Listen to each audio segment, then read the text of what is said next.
इस वीडियो में मैं बात करने वाला हूँ कैसे आप एक प्रॉफिटेबल ट्रेडर बन सकते हो, जो कि आप यूट्यूब पे सर्च मार लो तो नहीं बोल बता रहे। वो आपको ज़रूर ये बता देंगे कैसे साइकोलॉजी आपकी अच्छी होनी चाहिए, क्या डिसिप्लिन फॉलो करना है, इमोशनल ट्रेडिंग से कैसे बचा सकते हो, ओवर ट्रेडिंग से कैसे बचा सकते हो, वो आपको बताते हैं। पर एक्चुअल प्रॉफिटेबल ट्रेडर कैसे बने कोई नहीं बात कर रहा। मैं इस वीडियो में पूरा बताने वाला हूँ स्टेप बाय स्टेप कैसे कैसे आप बन सकते हो प्रॉफिटेबल ट्रेडर। तो बिना टाइम वेस्ट किए स्टार्ट करते हैं इस वीडियो को। देखो, पहली बात तो जब ट्रेडिंग में आते हो पहले आप बेसिक्स सीखते हो, कैंडल चार्ट ये वो सब सीखते हो। वो आप बेसिक्स सीख गए ना, अब आपका काम है कि अब आपको एक स्टडी चाहिए। अब स्टडी कैसे लगे, यूट्यूब पे बतेरी वीडियो से कोई भी उठा लो जो आपको लगता है कि हाँ सही है, इसका भी स्टडी सही लग रही है। पर अब जैसे आपने दो स्ट्रेटेजी उठा ली कोई कि भाई ये दो स्ट्रेटेजी मुझे सही लग रही है, अब करना क्या, अब यहाँ पे गेम स्टार्ट होता जो बहुत से ट्रेडर्स मिस आउट कर देते हैं या फॉलो नहीं करते इस चीज़ को। अब क्या करना है, आपने स्ट्रेटेजी तो चूज़ कर ली, अब उसको बैक टेस्ट करना है। कम से कम 4 से 6 महीने का आपके बैक टेस्ट डेटा होना चाहिए। वो तो आपको करना ही पड़ेगा। मेरे को पता है बहुत बोरिंग होगा, 4 से 6 महीने कौन करेगा, पर करना ही पड़ेगा। जब आपके पास 4 से 6 महीने का बैक टेस्ट डाटा होएगा, पता लगेगा इसमें आपको क्या फ़ायदा मिलेगा। देखो, पहला आपको ये फ़ायदा मिल जाएगा, आपको पता होगा कौन से सेशन में आपकी जो स्ट्रेटजी है काम करती है, और टाइम विंडो पता लग जाएगा, जिससे आप ओवर ट्रेडिंग नहीं करो और रैंडम ट्रेड नहीं लोगे। और जिससे आप क्या बोलते हैं, आपको पता है कि कौन से सेशन में आपको ट्रेड मिलेगा और कब बैठना है, लैपटॉप के सामने या फ़ोन के सामने। बाकी टाइम आप कुछ अपने जो भी काम है बाकी काम वो कर सकते हो। तो आप पूरे दिन फ़ोन के सामने या लैपटॉप के सामने बैठने की ज़रूरत नहीं पड़ेगी। ठीक है, जब आपको ये डाटा पता लग जाएगा तो अच्छा, डाटा से पहले मैं एक चीज़ बता दूँ, लोग ना जब टाइम विंडो भी पता लग गया उनको उनको ये भी पता है कौन से सेशन में उनकी स्ट्रैटेजी अच्छा काम करती है, तब भी वो रिस्क मैनेजमेंट को इग्नोर करते ही। इग्नोर तो बिल्कुल मत करो। आपको पता होना चाहिए मैं कितना डॉलर का लॉस लेने वाला हूँ और कितने डॉलर का प्रॉफिट लेने वाला हूँ, ये आपको डिफाइन होना चाहिए पहले से ही। ठीक है, तो अब ये पता लग गया आपको, अब करना क्या है, अब लाइव ट्रेड नहीं करना आपको। यहाँ पे यही करते हैं लोग ज़्यादातर कि अब टाइम विंडो पता लग गया, आपको क्या बोलते हैं, आपको सेशन पता लग गया कौन से सेशन में आपकी स्ट्रेटजी अच्छी काम करती है, तो लाइव ट्रेडिंग करते हैं। नहीं करना, आपको क्या करना है, डेमो ट्रेडिंग करो।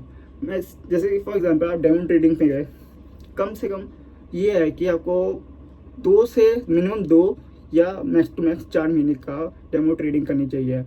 अब जैसे फॉर एग्जांपल मैं डेमो ट्रेडिंग कर रहा हूँ और मेरे को टाइम विंडो पता है अपना, और मेरे को अपना सेशन भी पता है। तो अब मैं क्या करूँगा कि मेरे को डेमो में मिले $5,000, तो मैं $5,000 का मैं क्या करूँगा, अच्छा मैं मैक्सिमम 3 ट्रेड लूँगा। मेरे को टाइम विंडो पता है अपना, और मुझे अपना क्या बोलते हैं सेशन पता है कौन से सेशन में मेरे को ट्रेड लेनी है। और मैं क्या करूँगा कि मेरे को अपना रिस्क मैनेजमेंट पता है कि हाँ मैंने $50 का लॉस लूँगा और $100 का मैं प्रॉफिट लेके जाऊँगा। तो ये डिफाइंड हो गया, आप क्लियर, एक गोल बन गया आपका, एक क्लियर रोड बन चुका है जहाँ पे आपको कोई इनडिसीजन नहीं लेना होगा या कोई गलत डिसीजन लेने की जरूरत नहीं है। देखो हाँ, एक चीज़ बता दूँ कि ट्रेड गलत भी हो सकता है, गारंटी नहीं है कि हर ट्रेड अच्छा जाएगा आपका।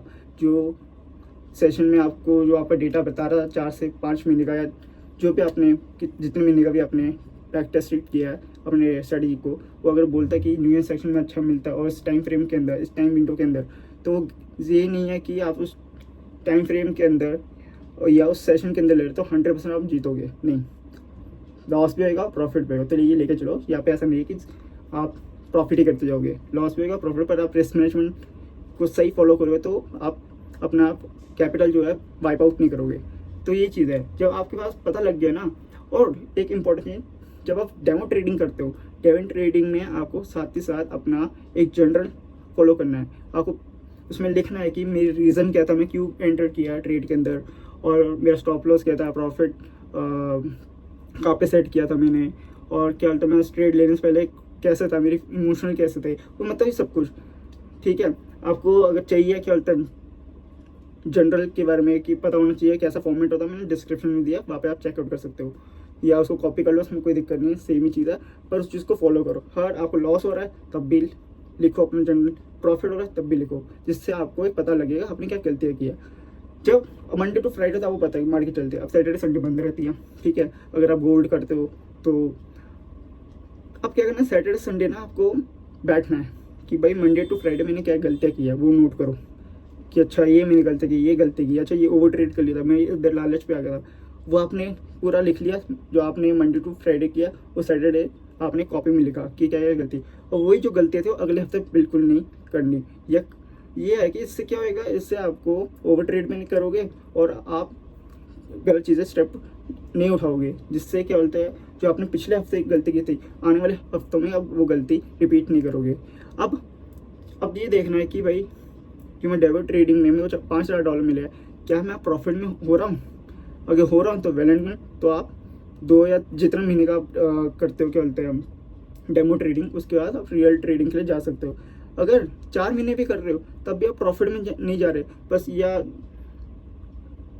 प्रॉफिट दिख ही नहीं रहा, मतलब कि ये हो रहा है कि लॉस हो रहा है, प्रॉफिट नहीं हो रहा। प्रॉफिट पे जाते फिर क्या होता है लॉस में आ जाते हो, ये चीज़ रहता है। आपको खुद को आपके जितने भी ट्रेड थे आपने जनरल बनाया है उसको आपको रिव्यू करना पड़ेगा, देखना पड़ेगा आपने क्या गलतियाँ किया। जब उधर आपको एक सोल्यूशन मिल जाएगा तब आप फिर से डेमो ट्रेडिंग करो। रियल ट्रेडिंग में जब तक नहीं घुसना जब तक आप डेमो ट्रेडिंग में कुछ अच्छा खासा प्रॉफिट नहीं बना लेते। जब आपको खुद ही होएगा अंदर कॉन्फिडेंस होएगा कि हाँ मैं अब डेमो ट्रेडिंग में अच्छा कर रहा हूँ, अब मैं रियल ट्रेडिंग में जा सकता हूँ, असली पैसा लगा सकता हूँ, तब आप एंटर करो लाइव ट्रेडिंग में। ठीक है, तो ये थी वीडियो, ये चीज़ें आप फॉलो करो और स्टेप बाय स्टेप चलो, बहुत क्लियर हो जाता माइंड। मैं एक स्टार्टिंग में बहुत रैंडम ट्रेड्स लेता था, तो मैंने एक पूरा पैटर्न फॉलो किया, तब जाके अब थोड़ा सही लगता है मेरे को कि मैं पूरा दिन चार्ट पे नहीं बैठता। और कोई भी क्वेरी है कुछ भी आप कमेंट सेक्शन में पूछ सकते हो, और ऐसी और वीडियोज़ के लिए लाइक और सब्सक्राइब कर लो और अपने ट्रेडर दोस्तों के साथ इस वीडियो को शेयर कर लो। तो मिलते हैं नेक्स्ट वीडियो में।